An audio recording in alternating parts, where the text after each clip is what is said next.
Youth Law is a community legal centre that represents children and young people up to the age of 25 in Victoria. We also provide education and training to people who work with young people. If you're working with young people like we do every day, it's important that you're aware of the recent changes to the law and the effects on those changes on your obligations about reporting sexual abuse and the responsibilities that you have in your workplace when you deal with young people. So the reason why these laws have changed is because in 2012, the Victorian government did an inquiry called Betrayal of Trust Inquiry. And the report that came out from that led to a whole bunch of different changes to help better protect young people and keep them safe from sexual abuse. So the videos that we're putting together now will help you understand your obligations in relation to these laws. In the first part of the video, we're going to go through a series of offenses called failure to disclose. And we'll go through that in detail in that part of the video. In the second part, we'll be outlining another offense, which is called the failure to protect, and that's a different, separate offense. So if at any point you watch the videos and you're still a bit confused, or you have questions that are specific or need some more advice, you can always call Youth Law on 9611-2412 and get some tailored confidential information and have a consultation. We have a system of mandatory reporting in place since the early 1990s. This system is set out in the Children, Youth and Families Act. It says that people who work as nurses, midwives, teachers, principals, doctors or police officers must report child abuse or face criminal penalties. People who work in other child-related jobs, like youth workers, social workers and psychologists, are not mandatory reporters under the Children, Youth and Families Act. However, following the Betrayal of Trust inquiry, the government introduced new laws which extend obligations to all Victorians to report child sexual abuse, making keeping children safe a community-wide responsibility.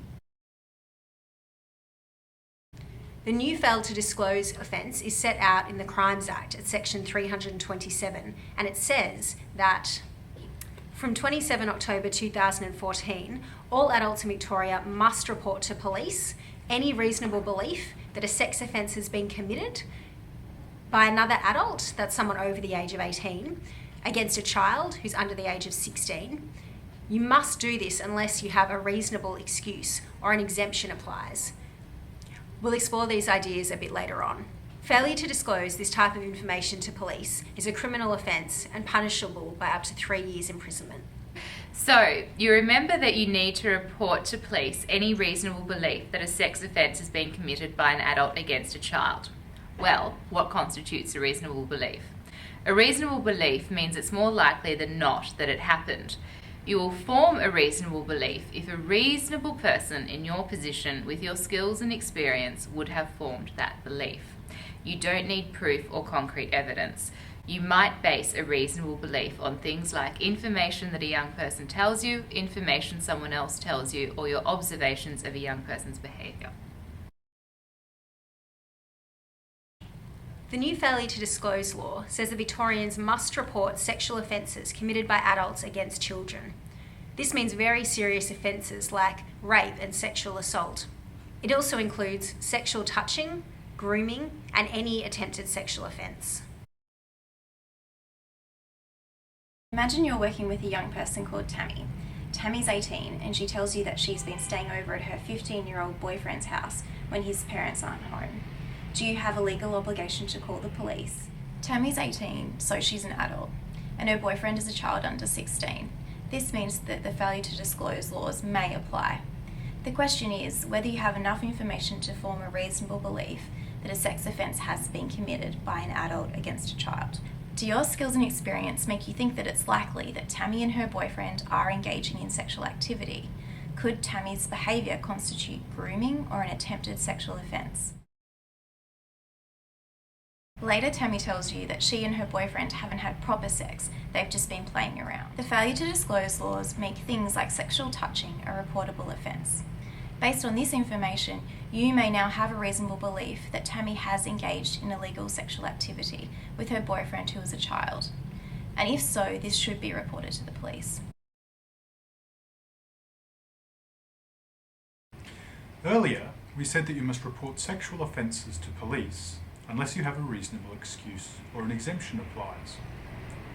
The law says that in some situations you may be excused from making a report to police straight away.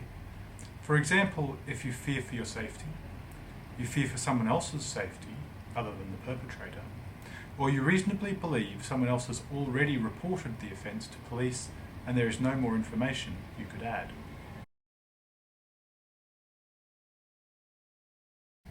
Further to this, sometimes you will be exempt from making a report to the police.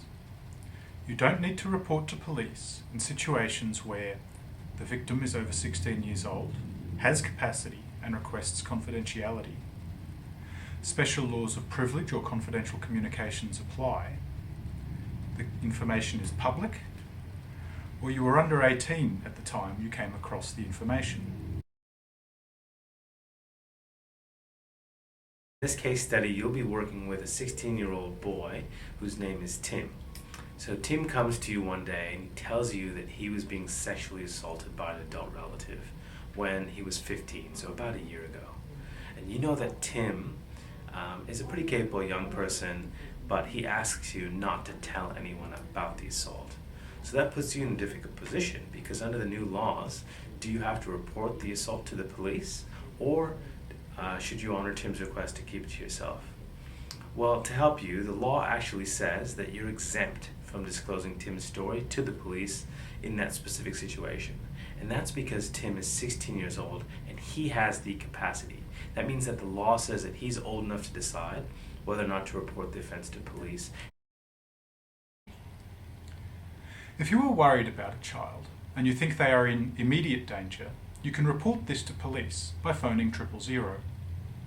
In all other situations, you can report abuse at your local police station or by phoning your local Sexual Offences and Child Abuse Investigations team, also known as SOCIT.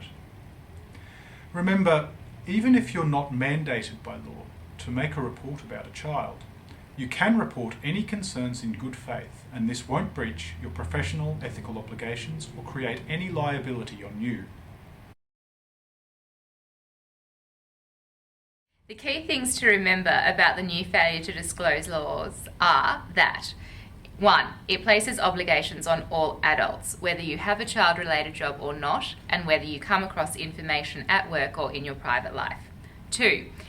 It makes keeping children safe from sexual abuse a community-wide responsibility. And 3.